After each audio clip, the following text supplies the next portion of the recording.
Kaya nga, mga gamit mo. Expect ko pa naman maganda, tapos ganyan lang regalo. Uy, ikaw, Wamsi, huwag kang... Buti nga may regalo ko sa'yo. Alam mo ba, Sa'yo na lang yun, pamatanda naman yan eh. Yan guys. Regalo kay Wamsi guys. Walang ka-effort.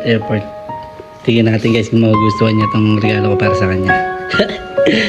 Sa kanya guys. Sana matuwa si Wamsi. Dahil Pasko ngayon, bigyan natin siya ng regalo. Si Wamsi. Si? Pam. For you. Ano yan? Regalo. Kain? Hindi. Regalo nga eh. May nagregalo ba na pagkain? Ano na naman yung regalo na yung mamawin? Mas maganda yan. Regalo. Ayaw mo nun, may natatanggap kang regalo para sa akin.